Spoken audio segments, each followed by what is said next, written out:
जबलपुर में आज अखिल भारतीय विद्यार्थी परिषद एबीवीपी ने स्थानीय महिला महाविद्यालय में व्याप्त गंभीर समस्याओं को लेकर कॉलेज प्रशासन का ध्यान आकर्षित किया है। परिषद ने एक ज्ञापन सौंपते हुए कई अहम मुद्दों को उठाया, जिनका सीधा असर छात्राओं की शिक्षा स्वास्थ्य पर पड़ रहा है। परिषद ने बताया कि बीएससी प्रथम वर्ष की अधिकांश छात्राओं की सप्लीमेंट्री आई थी, जिसके बाद उन्होंने एटीकेटी परीक्षा दी, लेकिन परिणाम में कोई सुधार नहीं हुआ, जिससे छात्राओं में भारी निराशा है। इसके बावजूद कॉलेज प्रशासन ने प्रमोशन फॉर्म भरवा लिए, जिससे छात्राओं में भ्रम की स्थिति बनी हुई है। एक महिला महाविद्यालय होने के बावजूद यहाँ सैनिटरी वेंडिंग मशीन जैसी बुनियादी सुविधा उपलब्ध नहीं है। यह छात्राओं के स्वास्थ्य और स्वच्छता के दृष्टिकोण से अत्यंत आवश्यक है, लेकिन कॉलेज प्रशासन की उदासीनता के चलते यह सुविधा अब तक नहीं मिल पाई है। कॉलेज के वॉशरूम की स्थिति अत्यंत दयनीय है। खिड़कियां और दरवाजे टूटे हुए हैं। सफाई व्यवस्था नाम मात्र की है। छात्राओं ने कई बार शिकायत की, लेकिन अब तक कोई ठोस कार्रवाई नहीं हुई है।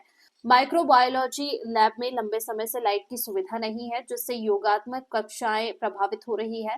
यह न केवल शैक्षणिक गुणवत्ता को प्रभावित कर रहा है, बल्कि छात्राओं की सुरक्षा पर भी प्रश्न चिन्ह खड़े करता है।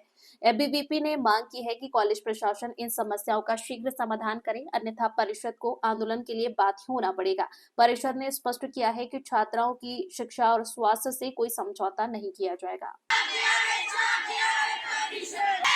हम आपका नहीं किसी के बाप का, ये महाविद्यालय है हम आपका नहीं किसी के बाप का। अखिल भारतीय विद्यार्थी परिषद आज होम साइंस महाविद्यालय में प्रदर्शन कर रहा है। अनेक विषय हैं यहाँ पर। सबसे पहला विषय तो ये है कि यहाँ पे नियमित प्राचार्य नहीं है और उसकी वजह से प्राचार्य को पता ही नहीं होता है कि क्या रूल्स हैं, क्या रेगुलेशंस है। मिसकम्युनिकेशन इतना ज़्यादा रहता है, क्या समस्याएं चल रही हैं।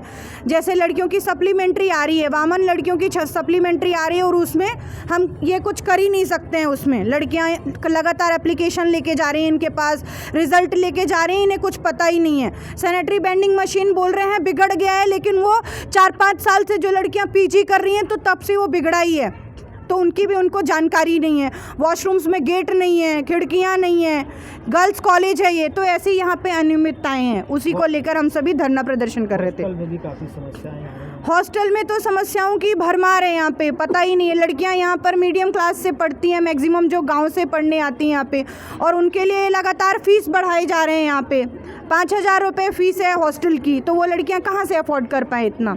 उनकी पहली शिकायत जो जेन्युइन है, नेचुरली कॉलेज में अभी तक रेगुलर प्राचार्य न आने के कारण उनकी ये शिकायत बिल्कुल मैं जेन्युइन मान रही हूँ।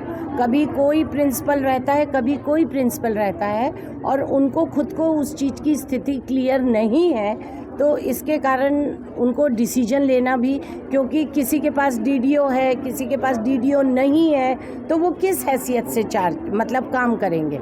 और दूसरा, उनके जो जैसे सुपर एटीकेटी का है, तो हम शासन के निर्देशों का पालन करते हैं और हमें जो जो शासन से निर्देश प्राप्त होते हैं उसको लेकर के हम कार्य करते हैं। अगर नियम में है तो हम उस नियमों से बंधे हुए हैं, क्योंकि हम शासकीय सेवक हैं। हम कोई भी उस चीज़ को लेकर के अल्ट्रेशन नहीं कर सकते। और बाकी की जो आप लोगों की छोटी मोटी कॉलेज से रिलेटेड क्वेरी है, उसको निश्चित मैं दूर विद इन ए वीक बोल रही हूँ, विद इन ए वीक वो रिजॉल्व हो जाएंगी।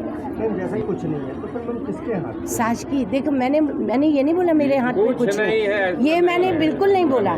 मैंने ये कहा है कि मैं शासकीय नियमों का पालन करती हूँ। जो शासन से नियम आते हैं उसके हिसाब से पूरे कॉलेज, चाहे वो एडमिशन को लेकर के हो, चाहे वो छात्रवृत्ति को लेकर के हो, चाहे वो आपका कॉलेज से रिलेटेड परीक्षा से हो, ये सब कार्य जो है हमको उच्च शिक्षा विभाग से जो निर्देश प्राप्त होते हैं, हम उन निर्देशों के अंतर्गत करते हैं। हम कोई नया नियम जो है, जो कि शासकीय सेवक के ऊपर लागू करने की हमको अथॉरिटी नहीं है।